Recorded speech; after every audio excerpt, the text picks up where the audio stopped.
Sani cari Veneti, buona giornata da vendere a tutti e su questo video qua discorreremo sulla Fondazione de Venezia. Venezia è una bella città, ma anche la nossa capital, la capital dei Veneti. Então pessoal, nesse vídeo aqui a gente vai falar sobre Veneza, né? A fundação de Veneza em particular, e todo mundo conhece, Veneza é uma bela cidade, mas também é a capital dos Vênetos, é a nossa capital.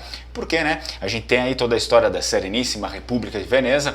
Procure aí no Google, caso você não saiba, Sereníssima República de Veneza e veja toda a história atrelada a isso. Eu vou começar aqui com uma notícia que intriga muitas pessoas, ao menos as pessoas que conhecem, né, alguma coisa sobre os Vênetos, sobre a história dos Vênetos, muitos amigos meus também. A gente sempre fica um pouco meio assim, não, como assim, né? Por que escrevem esse tipo de coisa se realmente não é isso, né? E ao invés de fazer uma pesquisa um pouquinho mais, nem precisa ser tão aprofundado, é só um pouco mais além daquilo que eu não sei, às vezes a pessoa não pesquisa ou pesquisa as fontes que não são muito confiáveis e aí acaba arranjando esse tipo de coisa. Eu me refiro aqui a essa matéria da BBC. Essa matéria, se não me engano, é ainda do ano passado, tá, pessoal? Então não é desse ano, acho que foi o ano passado. E eu sei que gerou aí um certo burburinho também, não só aqui no Brasil, entre, enfim, as pessoas que conhecem toda a história, mas também lá no Vêneto. Eu me lembro que alguns amigos meus lá do Vêneto me escreveram, nossa, como assim, né? Como que eles fazem esse tipo, eles escrevem esse tipo de matéria sem ter certeza absoluta do que estão falando, né? Coisas tão superficiais e que na verdade não é nada disso. Então, a matéria aí nos apresenta como os romanos conseguiram construir Veneza sobre a lama e água 15 séculos atrás. Os romanos, né? Eles falam sobre os romanos. Mas antes da gente saber se foram os romanos que construíram Veneza ou se foram sei lá quem, curte aí o vídeo, compartilha ele com os amigos nas suas redes sociais e, obviamente, se não for inscrito, se inscreve no canal que toda semana tem vídeo novo. Portanto, aí, nós não vamos ler a notícia por inteiro, ok? Para quem quiser, tá aí na BBC News. Não tem informações muito precisas e algumas coisas são bem questionáveis. E é por isso que eu trago para vocês uma pesquisa que eu realizei em fontes que são mais confiáveis sobre a construção da cidade de Veneza e obviamente que acaba aí virando a província também. E em 25 de março desse ano aqui, de 2022, Veneza vai estar completando 1601 anos de vida. Okay? Então, obviamente é uma data assim a ser comemorada, porque são muitos e muitos anos de vida. Mas o que acontece é que a gente não tem a data precisa de quando essa cidade foi fundada, ok? Porque a realidade é que a criação de Veneza foi um processo, como se diz aí, né, nos autos da história, foi um processo longo e intermitente e é difícil a gente estabelecer uma data precisa do seu nascimento, porque a cidade foi sendo ocupada, foi sendo construída aos poucos. Então, é óbvio que essa data 25 de março de 421 depois de Cristo, que é a data a qual se faz referência da fundação de Veneza, se faz referência por conta de um momento histórico aí, tá? Então, ela traça o nascimento em 25 de março de 421 depois de Cristo, porque foi nesse ano aí que 3 cônsules de Pádua foram enviados à Lagoa Veneziana com a missão de encontrar um local seguro para um porto comercial. Então, durante essa expedição foi colocada a primeira pedra da igreja de San Giacomo de Rialto. Portanto, né, dia 25 de março de 421 depois de Cristo foi uma data simbólica que a gente tem aí para a construção, para a fundação de Veneza. Mas evidentemente, né, com todo aquele período, com todos aqueles detalhes que a gente já viu antes disso, é muito provável que a cidade seja mais antiga do que essa data aí que nós comemoramos até hoje, 421 depois de Cristo, 25 de março. Provavelmente a cidade seja mais antiga se a gente for contar, né, pelos primeiros habitantes, pela primeira organização municipal, ela é mais antiga do que isso. Bom, Veneza então ela é composta por 120 ilhas situadas em uma grande lagoa entre o continente e o mar. Então, originalmente o território de Veneza era ocupado por palafitas e habitado por populações. Olha aqui, ó. Originalmente o território de Veneza era ocupado por palafitas e habitado por populações ilíricas e vênetas. Isso significa que Veneza foi fundada por romanos? A gente já tem a resposta aqui. Não foi fundada por romanos, né? As primeiras populações eram ilíricas e vênetas, que viviam da pesca e da extração de sal. Nós temos até em registros históricos a ocupação desses dois povos, aí, os ilíricos e os vênetos, né, vivendo da pesca e da extração de sal. Portanto, infelizmente, aí a matéria da BBC está equivocada. É lamentável que um meio de comunicação grande assim, não só a BBC, tá? Não estou fazendo críticas à BBC, eu sou contra a BBC, não é isso. Só estou dizendo que esses meios de comunicação, eles acabam distorcendo muita informação, né? Muita informação que poderia vir para ajudar, para esclarecer as pessoas, eles acabam distorcendo isso. Isso é muito importante, principalmente em nível cultural, para nós que somos descendentes, porque já é difícil explicar, já é difícil fazer com que as pessoas entendam a realidade, né? Entendam que não, para vocês conseguirem manter, enfim, a tradição de vocês não podem ir lá observar a Itália como, né, como total, assim, né? Inteiramente, só a Itália, ok, eu sou italiano, pizza, tarantella e aquela coisa. Não dá, isso aqui não é tradição, isso aqui é uma coisa inventada, é cultura popular moderna do Estado italiano que vende para pegar turista, mais ou menos isso, tá?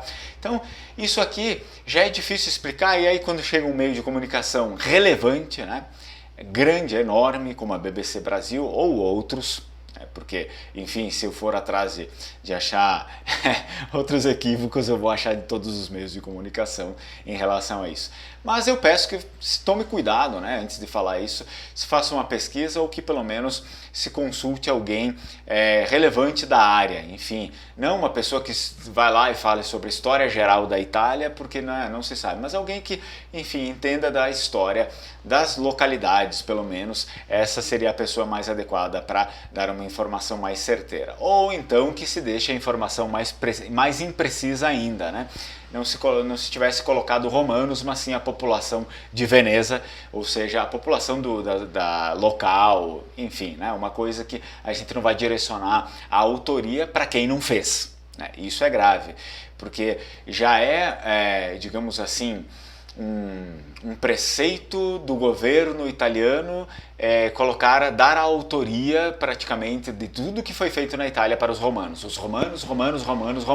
Porque seriam os romanos, apesar de os romanos também, né, não terem sido italianos, porque eles não eram italianos, eles eram romanos, não existe uma etnia italiana, eram romanos, e para eles era um Império Romano e não era Itália, era Império Romano.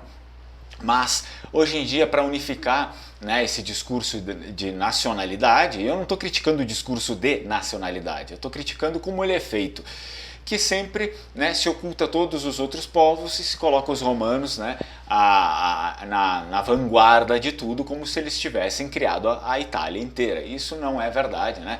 Enfim, existiam várias outras culturas aí dentro do território itálico. Por exemplo, os vênetos chegaram ali 1000 anos antes de Cristo, e o Império Romano, a civilização romana, ela surge só 10 séculos depois da civilização vêneta. Então a gente tem muita história. Quando a gente faz isso, quando a gente padroniza, a gente está desvalorizando os outros, né? A gente se sente desvalorizado e a nossa história é praticamente enterrada, né? Enterrada e, enfim, parece, ok, então nós éramos só macacos, os romanos chegaram lá e tiveram que ensinar a gente até a se pentear, porque isso também a gente não sabia fazer. É mais ou menos isso que as pessoas lá ficam ofendidas por conta disso, né? Porque parece que ninguém prestava antes dos romanos. Então, alguns vênetos aí, o que acontece? Por conta das invasões bárbaras, né, que isso começa a acontecer desde a queda do Império Romano, alguns vênetos aí se sentindo incomodados, principalmente pelos ostrogodos e lombardos aí em seus territórios originais, eles acabaram se refugiando nos pântanos da Foz do Pó e fundaram Veneza, tá? Não que foram todos os vênetos, né? Por isso que eu geralmente não gosto da comunicação de massa, comunicação massa, porque ela tende, né, a achatar tudo e a gente, nossa, todo mundo foi para... Não todos os vênetos, alguns, né? Algumas pessoas se sentiam incomodadas e, obviamente, foram pessoas de toda a região e não só da Aquileia, de Pádua, não sei o que, não. Pessoas de toda a região que se sentiam, essas pessoas que não queriam mais ficar naqueles territórios, né? Incomodados principalmente pelos ostrogodos e lombardos, enfim, era uma outra cultura, eram outras pessoas, então eles acabaram indo exatamente aí, mais se concentrando nesse refúgio, né? Que que era Veneza, surgindo Veneza. Então a posição privilegiada, ela tinha uma posição privilegiada, né, Veneza, entre pântanos e águas estagnadas, e o que protegia Veneza de possíveis conquistas. Então vocês imaginem aí uma cidade, enfim, uma cidade que estava sendo formada no meio do nada. Então isso acabava também dando certa dor de cabeça e incômodo, né? Desestimulava, desencorajava os invasores. Então ela era protegida de possíveis conquistas. E só que em 810 a gente já tem um fato aqui que ele vem, né, a colaborar com esse discurso do quanto era protegida, né, Veneza. Em 810, o filho de Carlos Magno foi obrigado a ordenar a retirada de seus navios incapazes de navegar em áreas pantanosas. Então, a partir disso, né, Veneza acaba se tornando realmente um refúgio aí, e ficou livre de várias e várias invasões e várias conquistas. Só que no século VI, tá, sob o comando aí de Justiniano I, o general Belisário conquistou Veneza. Conquistou Veneza, isso significa, fiquem aí gravado na cabeça de vocês, que o Império Bizantino invadiu Veneza, né? O Império Bizantino tomou Veneza para si. Né? Não que os Vênetos Veneza faziam parte do Império Bizantino, porque é a nossa tradição, nós somos bizantinos, como muitos gostam de fantasiar. Né? Então, não. O Império Bizantino invade e toma Veneza. Então, com o Império Bizantino, Veneza foi governada administrativamente pelo exarca de Ravenna. Só que então, né, depois, algum momento depois aí na história, aproveitando-se da fraqueza do exarca de Ravenna, exatamente no ano de 697, as famílias abastadas de Veneza nomearam o primeiro doge, né, Paolo Luciano Festo, cargo que no início era vitalício, né, inicialmente, então tinha caráter hereditário, como se fosse mais ou menos um rei, mas aí, depois de um certo momento, né, depois que ele se tornou eletivo, né, esse cargo do doge, em consequência de numerosas lutas de poder entre os patriarcas. Então acaba se tornando realmente um cargo eletivo. E aqui outra questão que eu gostaria de levantar aí para vocês, porque o que acontece?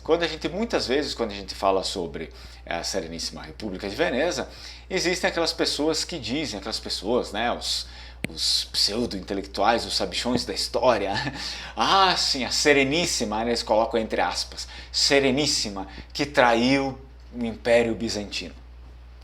Mas como assim? Se a gente viu aqui, ó, até vamos voltar lá. Né?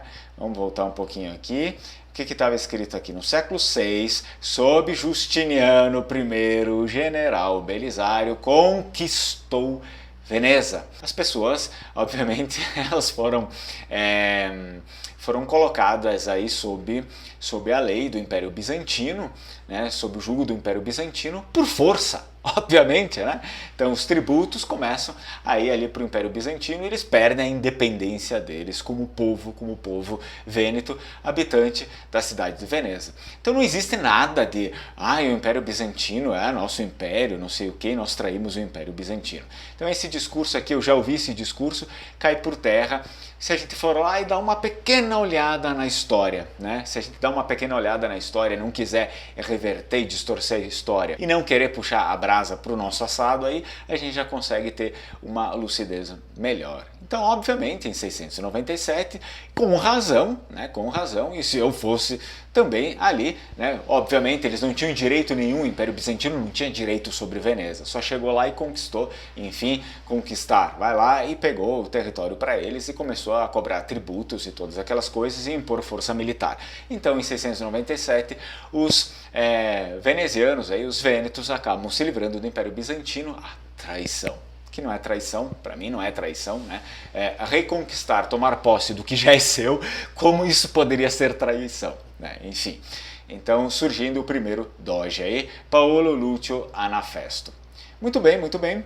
O vídeo de hoje a gente acaba por aqui, eu espero que eu tenha ajudado a elucidar essa questão, né? Quem fundou Veneza? Ai, foram os romanos. Não, não foram os romanos. Veneza já era habitada aí por vênetos e ilíricos, obviamente, depois vieram outras pessoas também da própria região ou fora da região, isso é comum, acontece sempre, mas né, não foram romanos, portanto, essa matéria aqui da BBC que eu mostro para vocês, não deem muito crédito para isso, porque ela está, infelizmente, equivocada. Eu gostaria que não estivesse, né? Mas está equivocada. Então, não deem importância para esse tipo de comunicação de massa, né? Às vezes eles acertam e às vezes eles erram, e quando erram, muitas vezes erram feio, erram profundamente e influenciam aí as pessoas a pensarem di un modo totalmente errado também. Benon, e dunque vi ringrazio che vi altri qua di guardare questo video. Allora, vi auguro una buona giornata di vendere